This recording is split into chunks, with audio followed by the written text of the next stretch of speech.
So, what's through this door? Where do we go? Is it nothing? Do we just wink out and never even remember that we ever existed? Or is it like the near-death experiences where we see the tunnel and the light?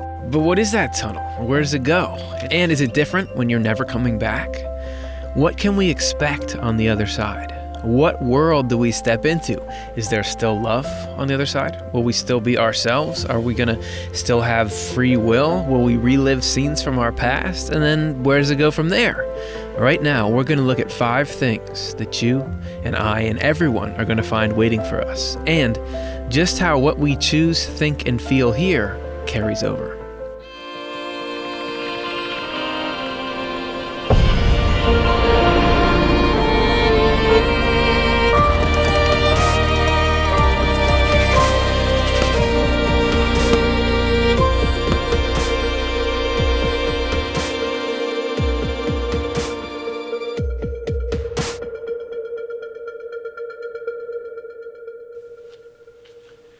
A common experience in near-death experience stories is a welcome that's full of unconditional love and joy. This greeting can come from people's friends and relatives who've already died, or sometimes from angels and from God. This is from an NDE story by Michelle Miller. I saw lots of people I knew, some of whom I've since met, and a lot of whom I knew were related, but that wasn't what mattered. I have never since been involved in such a joyful welcome, being loved, totally loved. And from Barbara Springer, I then became aware of a bright heavenly being. I felt as if I was in the presence of God. When he embraced me, I could feel the most powerful love. It was absolute, total, real, great, engulfing love. I felt as if I had come home. As part of his extensive experiences learning about the afterlife, Emanuel Swedenborg was allowed to experience what the death process is like, and he seems to affirm this beautiful welcome. And he described this very loving and very protected transition that's given to absolutely everybody when they first cross over, and we're going to take you through that process right now. During the actual death process, as you're leaving your physical body, you will be chaperoned by angels from the highest heaven, who are conduits for God's divine love for you. And Swedenborg was given a first-hand experience of what physical death is like, and this is what he wrote. In addition to the heavenly angels occupying the region of my heart, there were 2 angels sitting at my head. I perceive that this is so for everyone. Swedenborg described this very close connection that's going to be happening between you and these highest angels during physical death. He said, all the while I remained at one with the heavenly angels, held in a fairly close embrace in the area around my heart, as I perceived and also felt in my pulse. They completely discounted all my misconceptions and falsities. It was not that they ridiculed them, they appeared to not care about them at all. And these angels stay with you, and having them around actually establishes a powerful protection against evil spirits and also against any negativity inside of you. Whenever heavenly angels are present, the scent of a dead body comes across as sweet. If evil spirits smell it, they cannot come near. The angels take the greatest care at this point to prevent any idea from rising out of us, unless it is a fairly gentle, loving one. These angels will help you detach from physical existence and ease into spiritual existence by staying connected with the best and deepest stuff in your heart. And the process is gentle. During this first phase, it seems like you'll actually be in more of a dreamlike state, doing more feeling than looking around and observing things. But when you're ready, they'll wake up your mind. A different set of angels that Swedenborg called spiritual angels will come and help you with this next stage. So everything that happens in the afterlife is symbolic, and Swedenborg experienced this awakening in a very tangible way. When heavenly angels are with people who have been awakened, they do not leave them, because they love everyone. But some spirits are simply unable to be in the company of heavenly angels very long and want them to leave. When this happens, angels from the Lord's spiritual kingdom arrive, through whom we are granted the use of light, since before this we could not see anything but could only think. I was also shown how this is done. It seemed as though the angels rolled back a covering from my left eye toward the center of my nose, so that my eye was opened and able to see To the spirit, it seems as though this were actually happening, but it is only apparently so. As this covering seemed to be rolled back, I could see a kind of clear but dim light, like the light we see through our eyelids when we are first waking up. It seemed to me as though this clear, dim light had a heavenly color to it, but I was later told that this varies. After that, it felt as though something were being rolled gently off my face, and once this was done, I had access to spiritual thought. This rolling something off the face is an appearance, for it represents the fact that we are moving from natural thinking to spiritual thinking. Angels take the greatest care to shield the awakening person from any concept that does not taste of love. Then they tell the individual that he or she is a spirit. For what it's worth, did you notice that line in the beginning? That account, in case you're wondering, is where this channel got its name. Once your spiritual sight and your intellectual thinking become clear, you will be completely welcomed by these spiritual angels. Swedenborg learned that our character flaws and issues don't all just disappear after death. They come with us, but in this first stage of welcome into the afterlife, God holds that stuff in check. And this allows us to be in the company of angels and to be shown all the beauty in the afterlife. Swedenborg wrote that newcomers are shown scenes of paradise that surpass anything they ever could have imagined. We'll get to see these beautiful landscapes way past even the cool stuff we see here, though they will tell us that it's nothing compared to the true happiness of heaven. You'll be allowed to experience profound states of joy, peace, and innocence, just to give a taste of what's possible in heaven. All this has a distinct purpose. It's to show you what kind of a life God wants to give us, to be sort of a North Star or a motivator for the spiritual work that we're going to be doing soon. But another aspect of this first welcoming stage is joyful reunions. So think about it. Everyone in the afterlife that you've loved and missed will come from wherever they've been living in the spiritual world to greet you. Swedenborg writes, I have heard many people who had just come from the world overjoyed to see their friends again, and their friends overjoyed that they had arrived. And if you think about that joy and the importance of that meeting, of course, these reunions are going to be incredible. And we talk about some examples Swedenborg witnessed in our show, Reunions in the Afterlife. And if you want even more detail about that first stage with the heavenly angels, check out our episode, How Angels Take Care of Us When We Die. So there's a guarantee that all of us will be greeted with unconditional love when we cross over. And now Karin is going to tell us about the next stage, when you'll have the opportunity to learn about yourself in a deeper way than ever before.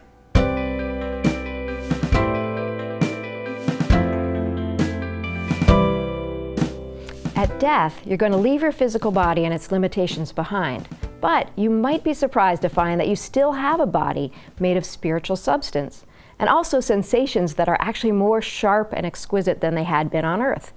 Swedenborg writes, almost all the people who arrive from this world are as astonished as they can be to find that they are alive and they are just as human as ever, that they are seeing and hearing and talking, that their bodies are still endowed with the sense of touch, and that nothing at all has changed. How will you still have a body after shedding your physical body? Swedenborg learned that in order to exist as an individual, you have to have a body to operate in. When you shed the physical body, you'll become conscious in a spiritual body that has actually been with you all along. At first, your spiritual body will look very much like your earthly body, except without illnesses or disabilities. When we enter the spiritual world, or our life after death, we are in a body as we were in this world. There seems to be no difference, since we do not feel or see any difference. This body is spiritual though, so it has been separated or purified from earthly matter. Further, when anything spiritual touches or sees something spiritual, it is just like something natural touching and seeing something natural. So when we have become a spirit, we have no sense that we are not in the body we inhabited in the world. It seems that we even have layers of the spiritual body. And for more about that, see our episode, Your Spiritual Body. But in the spiritual world, bodies are only the outer manifestation of our minds, which is who we really are. We've all heard the saying, you can't take it with you, meaning you can't take any physical possessions into the afterlife. But you have inner possessions too that you've been collecting during your life on earth. Thoughts, feelings, interests, habits, beliefs, skills, relationship ties, and memories. And it's these inner possessions that Swedenborg is talking about here. As spirit people, we want, wish, crave, think, ponder, are moved, love, and intend the way we used to. Studious types still read and write as before. In a word, when we move from the one life into the other, or from the one world into the other, it is like moving from one physical place to another. And we take with us everything we owned as persons, to the point that it would be unfair to say that we have lost anything of our own after death, which is only a death of the earthly body. We even take with us our natural memory, since we retain everything we have heard, seen, read, learned, or thought in the world from earliest infancy to the very end of our life. An important thing Swedenborg learned is that we have an outer level of our mind, which we're mostly operating in on earth, but also an inner level. Since your spiritual body is a manifestation of your mind, that body will reflect your state of mind. When first arriving in the afterlife, you'll be in a similar state of mind as you were on earth, thinking from your outer mind. So at first, your thought patterns and habits and appearance will be very similar to the way they were on earth. But soon your deeper feelings and beliefs will start to emerge. And because your spiritual body reflects your state of mind, your appearance will gradually change to reflect who you are inside. When we first enter the world of spirits, our spirit has a similar face and tone of voice as it did in the world. This is because at that point, we are in the state of our external concerns, with our deeper concerns not yet uncovered. This is our initial state after decease. Later, though, our face changes and becomes quite different. It comes to look like the ruling affection in which the deeper reaches of our minds were engaged in the world, the kind of affection characteristic of the spirit within our body, because the face of our spirit is very different from the face of our body. One universal change is that elderly people grow younger in appearance. But in addition to that, your spiritual face and body will change to reflect what's truly going on in your deeper mind and heart. It will be a powerful way to learn about who you are beyond your physical heredity and the clutter of earthly concerns. And this process will bring your life and identity into better focus and clarity, because your spiritual face and body will do away with any pretense, helping you to better understand yourself and what you want and need. Swedenborg observed these facial changes in the afterlife, and he wrote about it in Heaven and Hell. People who were engaged in good affections had lovely faces, while people who were engaged in evil affections had ugly ones. Seen in its own right, our spirit is nothing but our affections, whose outward form is our face. The reason our faces change is that in the other life, no one is allowed to pretend to affections they do not really have. So we cannot put on a face that is contrary to the love we are engaged in. We are all refined down to a state in which we say what we think and manifest in expression and act what we intend. This is why our faces all become forms and images of our affections. Now, some have wondered if we have to be nervous about our true selves showing in our faces, but I think it will be more of a relief than anything else. How much stress in earthly life comes from putting on appearances of one kind or another, trying to appear as someone that we're not? This earliest stage after death is not about perfection, but about finally understanding things about yourself that were fuzzy and confusing on earth. This is going to help you move forward. On earth, it's hard to tell what is really you and what is just outer influences and circumstances. In the afterlife, just looking in a mirror could tell you more about your true self than you've ever understood before. And remember, you'll be showered with all this unconditional love. So whatever you see can be supported by that love. Now, Chelsea's going to talk about the freedom that we have in the afterlife.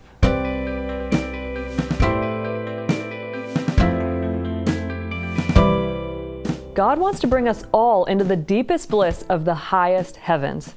But part of God's love for us is a deep and abiding respect for our freedom.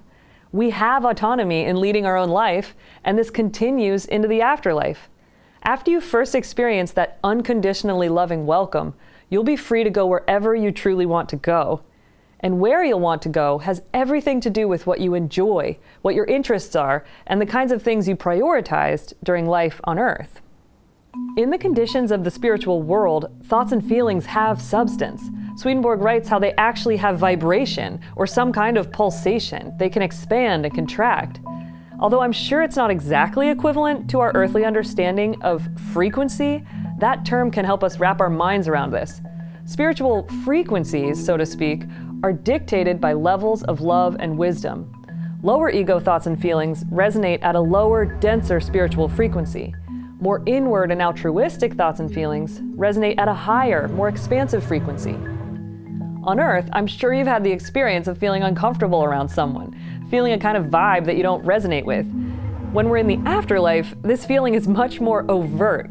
You will only feel comfortable in the company of people whose thoughts and feelings are in sync with the spiritual frequency of your own. And that feeling will be so strong that you really won't be able to stay around people you don't resonate with for any prolonged amount of time. For some more food for thought in this vein, we talk about spiritual harmony in our show, The Spiritual Force Behind Music. And for more about thoughts having something akin to frequency, see our show Spirals of the Spirit. So most newcomers in the afterlife haven't yet evolved to the level of love and wisdom that angels live in. Once the initial heavenly welcome is over, you'll gradually be let back into the state of mind that is most authentic for your current spiritual state. And so also, you'll be shifting into the vibration of those thoughts and feelings. This has a direct influence on the people you're drawn to as well. For instance, those heavenly angels who first help you cross over don't leave because they just got the job done and filled their time quota. No, their desire is to stay with you and support you. But as your state shifts, you may find yourself wanting distance from them because their aura is starting to feel uncomfortable to you. You are the one that makes the choice. Swedenborg writes about this. When heavenly angels are present with the revived, they do not leave them. They love each one. But if our soul is such that we can no longer enjoy the company of heavenly angels, we long to get away from them. Your mental interests play a part too in what you choose to explore at this point. Those spiritual angels showing you the glories of heaven also won't want to leave you, but they can only share with you what you have an interest in.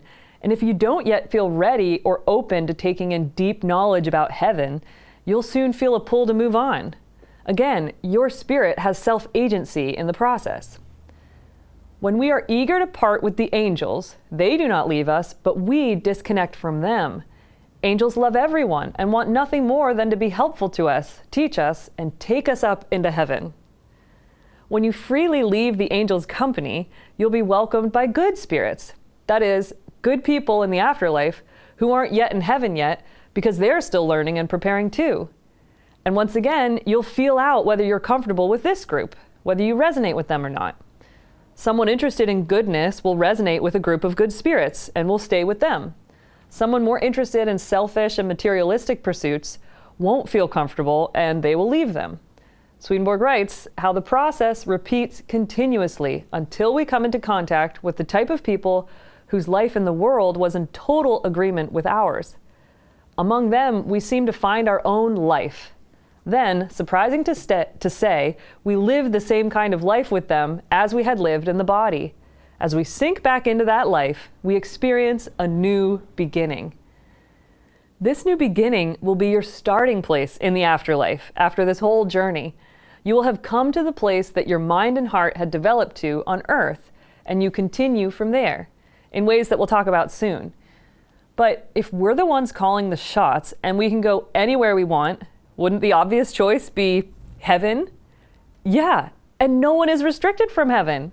But the atmosphere of heaven is one of selfless love for God and for the neighbor. And so to stay in heaven, our hearts and minds have to resonate with the love that's like literally in the air there. So as you can guess, this leads to some interesting situations, and Swedenborg writes about it. Many people who arrive in the other life from the Christian world bring with them a faith that they are going to be saved out of straight mercy because they plead for it. When they are examined, though, it turns out that they have believed that getting into heaven was simply a matter of being let in, and that people who had been admitted were in heavenly joy. They have had no notion of what heaven is or what heavenly joy is, so they are told that the Lord does not deny heaven to anyone. They can be let in if they wish, and even stay there. Swedenborg continues this passage with a story of what happened when people who were not prepared took them up on the offer. They went to walk in, but even at the very threshold of heaven, as soon as they came into contact with heaven's heat and light, which represents heavenly love and truth, the people started to feel intense pain and ran away from it.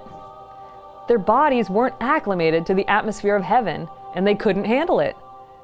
Experiential learning like this is very effective, and that clearly was a powerful lesson in spiritual conditions for these people. But this doesn't mean that they wouldn't eventually enter heaven, but it gave them the message that they needed more preparation and spiritual development to get ready. Another form of experiential learning about heaven involves people being allowed to try out a simulation of what they think heaven is like. Swedenborg witnessed people being allowed to try out vivid simulations of how they imagined heaven to be. It was a fully immersive experience for them. He saw perpetual worship rituals, perpetual feasting, perpetual socializing, and more. People had no time limits on these heaven fantasies, but spoiler alert, it wasn't long before they were all consumed with boredom or actual distress rather than heavenly joy. Ultimately, they all learned for themselves that heavenly joy comes from living an active life of loving and serving God and the neighbor, and that it's through using skills for activities like that that brings fulfillment and joy. So if you've strongly latched onto a false view of heaven, you won't just be told, "You're wrong." That doesn't work. You'll be allowed to experience a manifestation of that concept so you can come to an understanding in your own time about it. We describe 6 different imaginary heavens that Swedenborg witnessed in our show, How to Create Heaven on Earth. So it's really a self-led process of inner discovery with the willing support of angels and spirits to help us. Something else that helps us discern the path we want to take is the life review. Jonathan is going to tell us about that.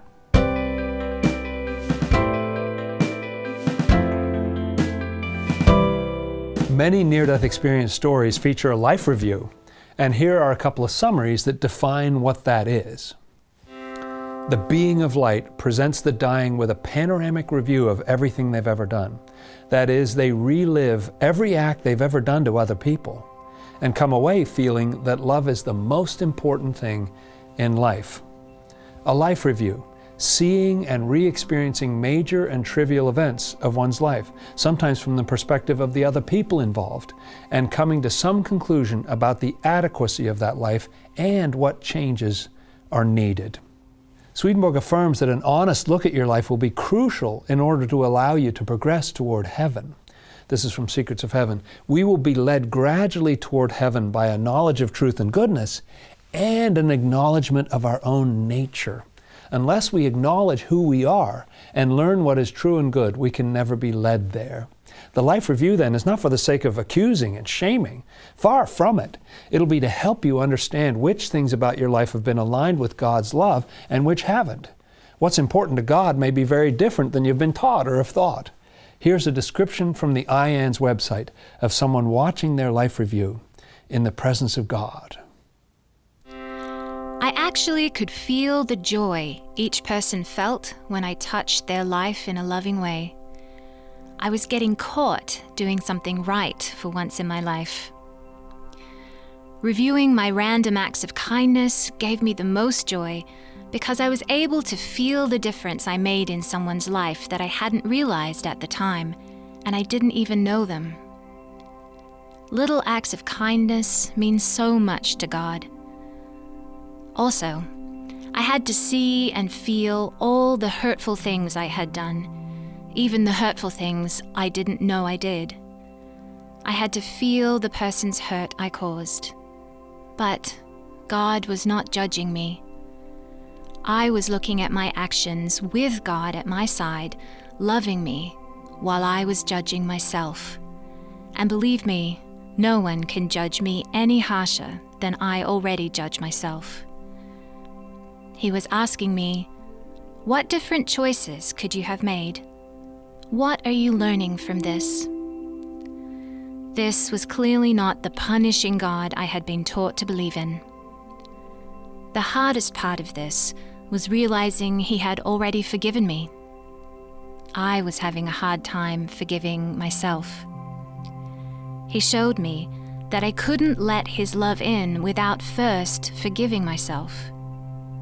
Punishing myself didn't make me better in His eyes. Accepting His love was what He wanted from me. Once I was able to accept that God only loved, it was easier for me to openly and honestly look at my life. Acknowledgement is the first step toward change. And this life review will help you see what needs changing. It'll allow you to sort out what kinds of habits and attitudes you want to keep and what you need to reject in order to progress toward heavenly love. There's imagery in the Bible that's referring to this life review. And I saw the dead, great and small, standing before the throne, and books were opened. Another book was opened, which is the book of life. The dead were judged according to what they'd done, as recorded in the books. In the life review story we just read, the person perceived that the judgment was coming from herself rather than from God. The truth of God shone a light on her life story, allowing her to clearly see what was heavenly and what wasn't. In that quote from Revelation, the book of life represents that heavenly mindset, or what it takes to live in heaven.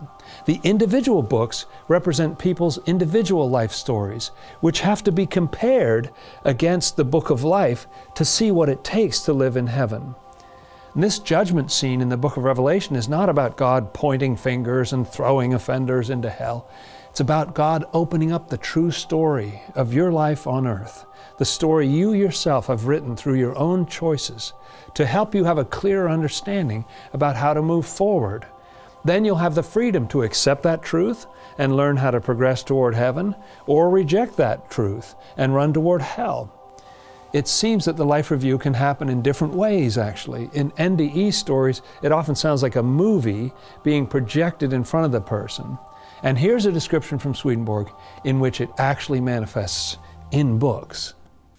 I saw some books with writing in them like earthly writing, and was told that they had come from the memories of the people who had written them, that not a single word was missing that had been in the book they had written in the world.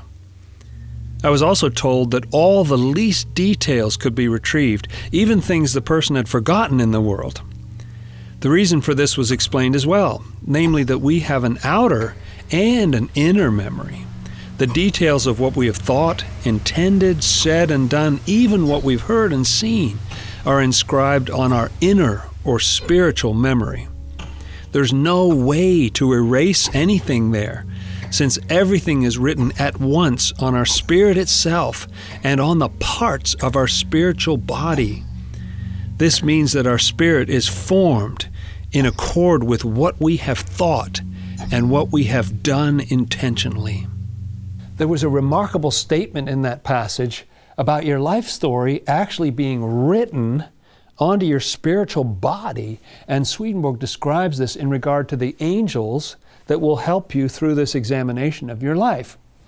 In Heaven and Hell we read, "When we're being faced with our deeds after death, angels who've been given the task of examining look searchingly into the face and continue their examination through the whole body, beginning with the fingers first of one hand and then of the other, and continuing through the whole. The things that are inscribed on our memory from our intention and consequent thought are inscribed not only on the brain, but also on the whole person, where they take form in a pattern that follows the pattern of the parts of the body."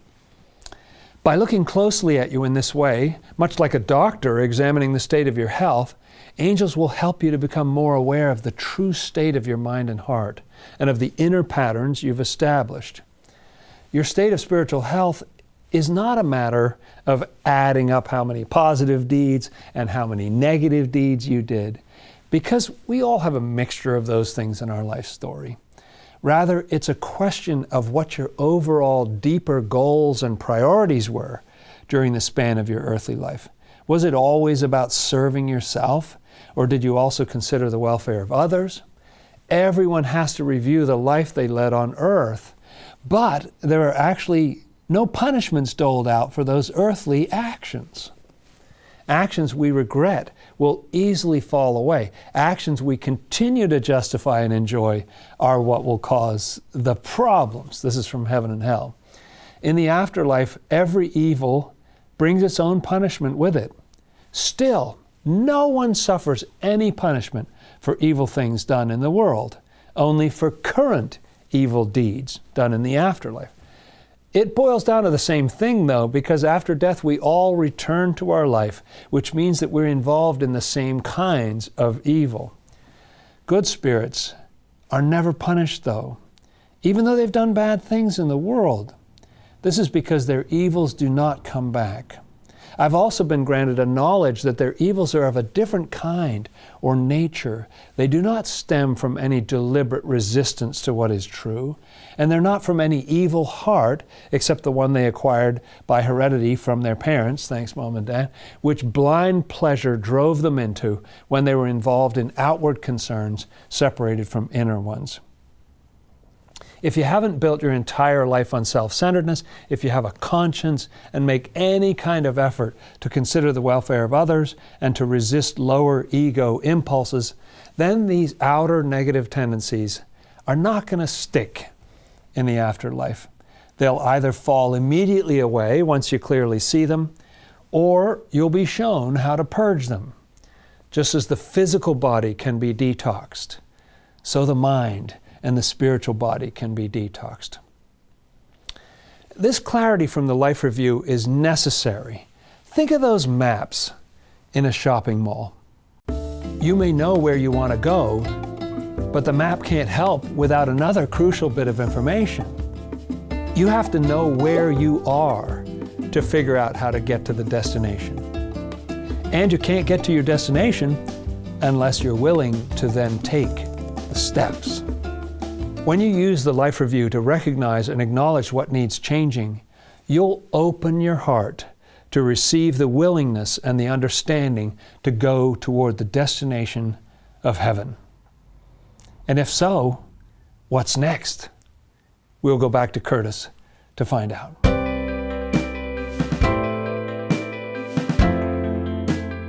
So it seems like a pretty good offer. I mean, God and heaven are inviting you to your highest potential. There's a chance to be immersed in heaven, which is both a place to live and a state of mind. You get to have your life clearly evaluated. You'll be offered this new beginning. The only thing that can stop the help is our own refusal of it. If we love and justify doing harmful stuff, if that's how we get our happiness, naturally, we're also going to refuse any help to get out of that behavior and learn a better way of life. That's choosing self-gratification over concern for others, which is the same thing as refusing heaven. People devoted to that are going to seek places that resonate with those feelings, and that's how they end up on a path toward hell, despite God trying to get us to choose the heavenly path. We'll look at the results of that choice in our upcoming episode, What is Hell Really Like? But once you've had your eyes and heart opened to what life in heaven can be, if you do want to go there, God's divine love and all of heaven are ready to offer every service we might need. You'll be brought to learning centers and taught about spiritual truth and a heavenly way of life. You'll have teachers who can meet you where you are and teach you in these vibrant, experiential ways. Even more exciting than, a YouTube video like this one, where we talked about some spiritual world wisdom centers that Swedenborg saw in our show, where stories are kept in heaven. And in our shows called The World of Spirits and Spiritual Detoxing, we talk about ways that people in the afterlife can be purged of the ideas and negativity that get in the way of spiritual progress. This is gradually all this going to lighten your load, sharpen your mind, and free your heart from the negative burdens we've picked up in this life. Remembering that set of spiritual conditions that Chelsea talked about, it's all for the sake of raising your spiritual position, allowing you to develop a mind and a heart that are in tune with heavenly love and wisdom and can literally breathe in the atmosphere of heaven.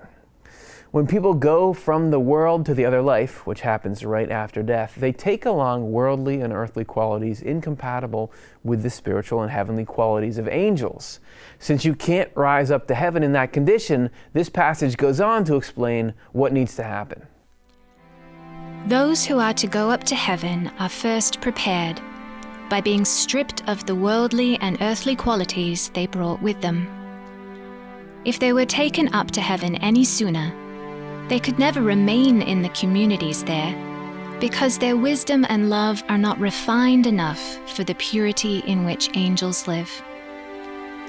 Once they have been prepared, though, the Lord takes them up and introduces them into heaven, where they join those angelic communities in which the true ideas and good impulses of faith and love harmonize with their own. So there you go. Now you know what happens immediately after you die. So everybody's journey into the afterlife, of course, is going to be unique to them, but these have been general things that we can all expect according to what Swedenborg saw. So you might be asking, why go to the trouble of learning about something that's hopefully pretty far away? Well, taking care of yourself involves living in the present, but also it's about building a foundation for a healthy future. This is all over life. This is true with finances, careers, physical health, and relationships. It's also true of our spiritual life, which is going to be all that our life is after we finish these few short decades on Earth. So knowing what to expect after death can help us use our present life in ways that are also going to support our well-being in the future. So for example, I can look to be good to myself and use earthly life in a way that's going to enhance the quality of life after death and help me get the most out of these first stages of the afterlife when I do get here. Now, all this stuff we've looked at today will take place in a sort of foyer to the afterlife, the world of spirits. But next time, we're going to start looking at the big divisions people have called heaven and hell. Are they really what we think? And which one will you go to? Well, whichever one you want. That's next time on Swedenborgian Life. We want the ideas and insights we cover to be available for free to anyone, anytime they need them. That's why we offer Swedenborg's books as free downloads on Swedenborg.com, and we share all the content on our Off the Left Eye YouTube channel with no paywall or ads. The only way to keep this up, though, is for those of you who like what we're doing and feel comfortable giving, to give. If the idea of helping others have easy access to the content we produce feels meaningful to you, please consider joining our community of sustaining supporters by signing up to give a monthly donation. Go to otle.cosvox.com and follow the prompts to set up a recurring donation at a value of your choice. Any amount helps. Our sustaining supporters are the backbone of what we do at Off the Left Eye and allow us to continue to create high-quality programming. Your support helps the ideas in our content reach and nourish thousands of people every week around the globe. We couldn't do it without you. Give if you can, receive if you need. If we cycle through this way, in the end, everybody wins.